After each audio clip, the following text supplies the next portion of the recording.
Y usted no imita a ninguno. No es usted romántico, ni naturalista, ni neurótico, ni decadente. Usted lo ha revuelto todo, lo ha puesto a coser en el alambique de su cerebro y ha sacado de ello una rara quinta esencia. Juan Valera.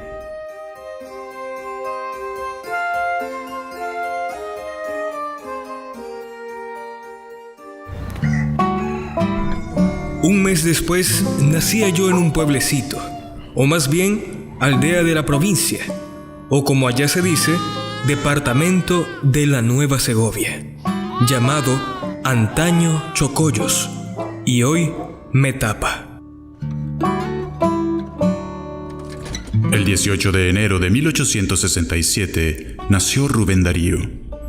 Hijo de Rosa Sarmiento y Manuel García, fue entregado a la casa de sus tíos, el coronel Félix Ramírez Madregil y Bernarda Sarmiento, puesto que el conflictivo matrimonio de sus padres, sumado a la precariedad económica, hacían imposible a la madre mantenerlo por su cuenta. Rubén creció en la ciudad de León. Aunque León era la cuna de las ideas liberales y progresistas en Nicaragua, la educación de Rubén fue bastante conservadora. Se me hacía ir a una escuela pública. Aún vive el buen maestro, el licenciado Felipe Ibarra. Usaba, naturalmente, conforme con la pedagogía singular de entonces, la palmeta y, en casos especiales, la flagelación en las desnudas posaderas. León es la sede de la diócesis católica, por lo tanto es una ciudad clerical, influenciada por el pensamiento católico fundamentalmente. Llegado el día de la fiesta de la Santa Cruz, todos nos poníamos delante de las imágenes y la buena abuela dirigía el rezo. Un rezo que concluía después de varias jaculatorias con estas palabras: «Vete de aquí, Satanás, que en mí parte no tendrás, porque el día de la cruz dije 1000 veces Jesús». En efecto, había que decir 1000 veces la palabra Jesús, y aquello era inacabable.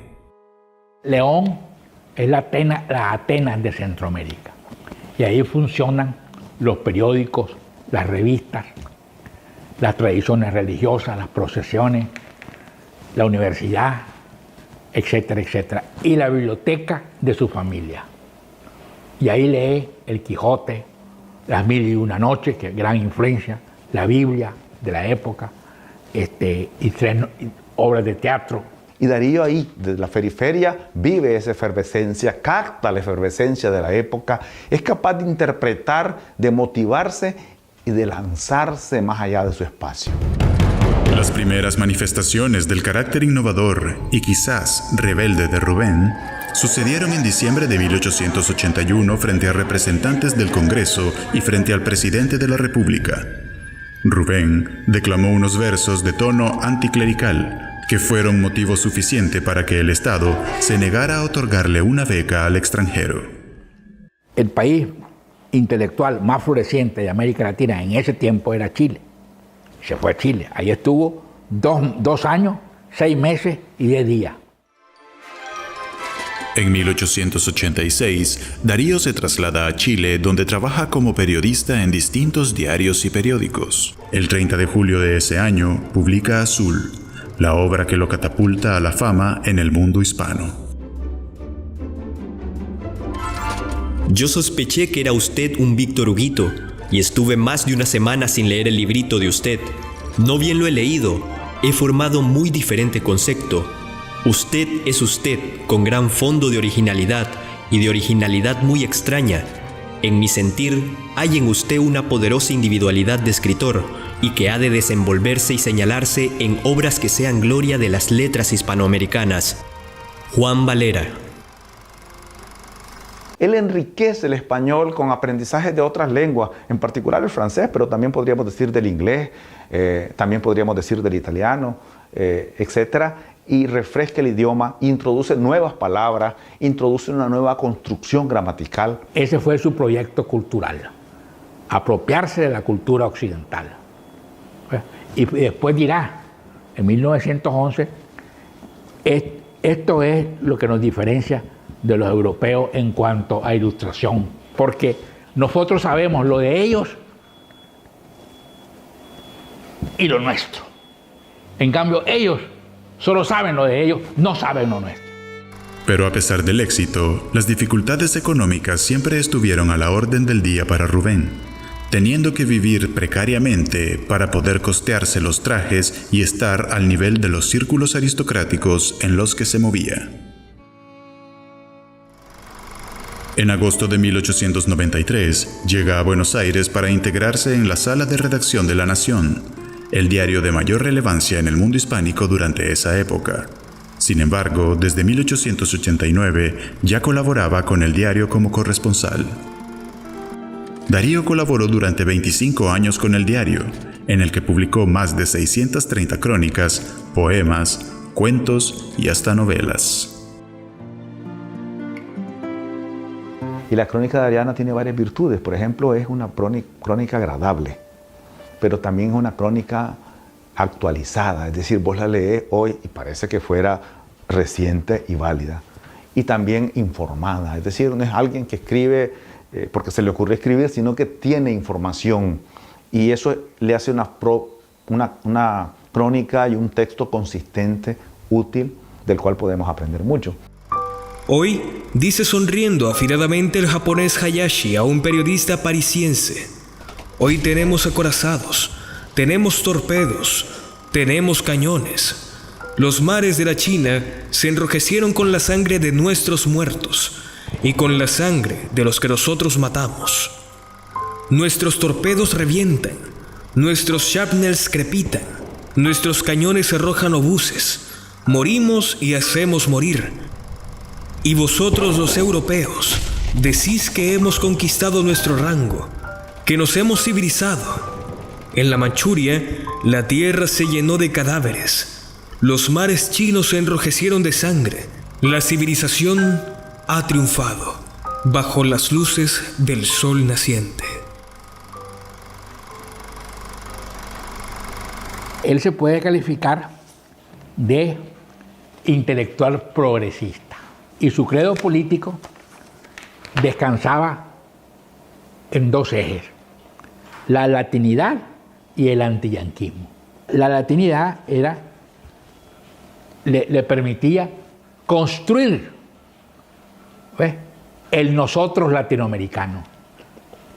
Entonces él prosigue la tradición de Bolívar y con Martí también. Y el antiyanquismo comienza a reflejarse plenamente en la guerra de Estados Unidos contra España. Estaba emergiendo el imperio norteamericano y España decayendo. Murieron 5.000 españoles y no murieron más de 90 gringos. Si Darío no se bachilleró ni cursó la universidad, ¿cómo aprendió Darío? Y identificado algunos elementos prácticos. El primero es la capacidad para escuchar, para observar, para leer. Y otros elementos como la persistencia, como la identificación de un propósito claro, tener confianza en sí mismo, no decaerse frente a la crítica de los otros, sino que seguir siempre en la visión que tenés, es el camino de éxito. Por eso digo, Darío es un emprendedor de éxito.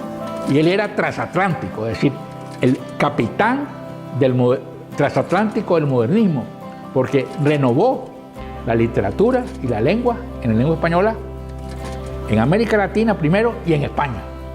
Y todos los poetas que surgen son discípulos de él: Antonio Machado, Juan Ramón Jiménez, etcétera, etcétera.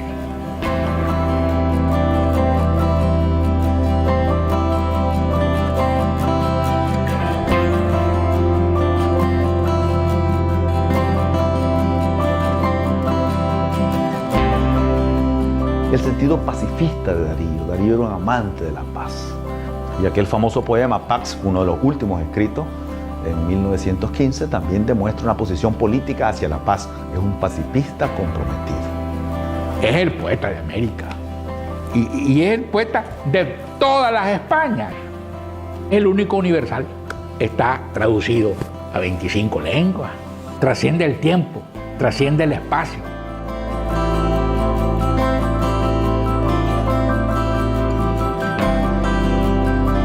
Si era toda en tu verso la armonía del mundo, ¿dónde fuiste, Darío, la armonía a buscar? Jardinero de Hesperia, ruiseñor de los mares, corazón asombrado de la música astral, que en esta lengua madre la clara historia quede. Corazones de todas las Españas, llorad, Rubén Darío ha muerto en sus tierras de oro. Esta nueva nos vino atravesando el mar. Pongamos, españoles, en un severo mármol su nombre, flauta y lira y una inscripción no más. Nadie esta lira pulse si no es el mismo Apolo. Nadie esta flauta suene si no es el mismo Pan. Antonio Machado.